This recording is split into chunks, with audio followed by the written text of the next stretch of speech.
রাষ্ট্রনায়ক হয়েছেন, রাষ্ট্র পরিচালক হয়েছেন, খলিফাতুল মুসলিমিন হয়েছেন। ও মুসলমান, খলিফাতুল মুসলিমিন যেই শব্দে যা বোঝানো হয়, আমরা রাষ্ট্রনায়ক বলি, রাষ্ট্রনেতা বলি, একই জিনিস। সেটা হলো রাষ্ট্রের জিম্মাদারি গ্রহণ করা, সমাজের জিম্মাদারি গ্রহণ করা, বিচার করা, রাষ্ট্র ইত্যাদিকে পরিচালনা করা। ও নবী, উম্মতেরা রাষ্ট্র পরিচালনা করা নবীর সুন্নত এবং সাহাবায়ে কেরামদের সুন্নাত। قال رسول الله صلى الله عليه وسلم عليكم بسنتي وسنة الخلفاء الراشدين المهديين। পয়গম্বর আলাইহিস সালাতু ওয়াস সালাম অত্যন্ত স্বচ্ছ, সুন্দর এবং পরিষ্কার ভাবে আমাদেরকে মূলনীতি বাতলায়া দেন। এই নবীর উম্মতেরা, তোমাদের জন্য দুটি মূলনীতি শোনো।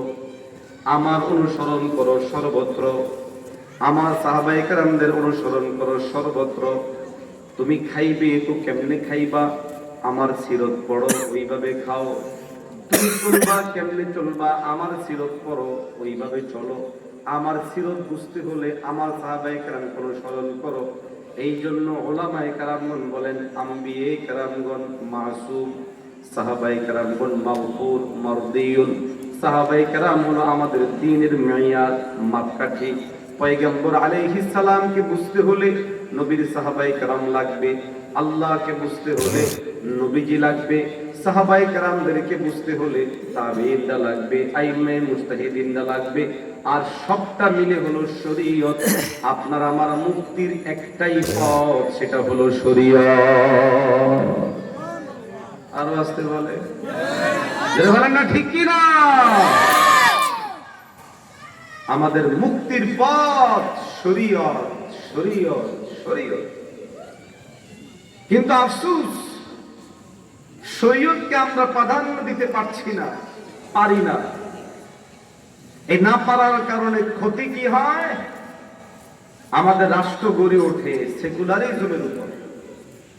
কতিপয় বেয়াদবেরা, এই গত দুদিনেও এবার যারা বই লিখেছে, এর মধ্যে একটার নাম হলো রাখাল রাহা, আমাদের নবীজির শানে এমন বেয়াদবিপূর্ণ এক কবিতা আবৃত্তি করেছে, আমার কাছে সেভ আছে, এটা এখানে পড়ে শোনানো সম্ভব না। রাখাল রাহারা কেন পার পেয়ে যায়? যেখানে একজন নেতাকে নিয়ে কিছু বললে পার পাওয়া যায় না, নেতার কোন কর্মীকে নিয়ে কিছু বললে পার পাওয়া যায় না, সেখানে সর্বশ্রেষ্ঠ মহামানব নবী মুহাম্মদুর রাসূলুল্লাহ সাল্লাল্লাহু আলাইহি ওয়াসাল্লামকে নিয়ে কথা বলেও লাঞ্ছিত করে, অপমানিত করে পার পেয়ে যায়। কেন? শরীয়ত নাই। যদি শরীয়ত থাকতো, রাখাল রাহারা পালানোর পথ খুঁজে পেত না। জোরে বলা ঠিক না বেঠিক? এই জন্য আপনার আমার আওয়াজ উঠাতে হবে এবং সমাজে বুঝাইতে হবে। আগামীতে এই এলাকায় যে মেম্বার হবে, তার কাছ থেকে আগে ওয়াদা নেবেন, 5 ওয়াক্ত নামাজ ঠিক মতো পড়বে কিনা, দিন শরীয়ত ঠিক মতো মানবে কিনা, সুন্নতের উপর চলবে কিনা। যদি না উঠায়, তাকে ভোট দিবেন না। আরো আসতে বলেন, স্পষ্ট বলে দিবেন।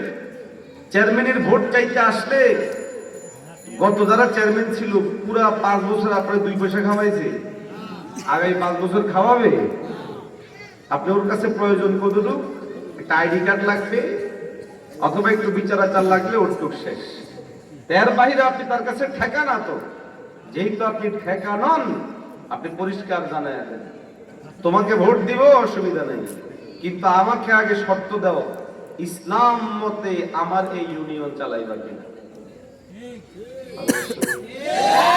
আরো জোরে বলেন। নাম্বার 2, নবীজি মুহাম্মদুর রাসূলুল্লাহ সাল্লাল্লাহু আলাইহি ওয়াসাল্লামের আদর্শ অনুযায়ী সমাজ চালাইবা কিনা।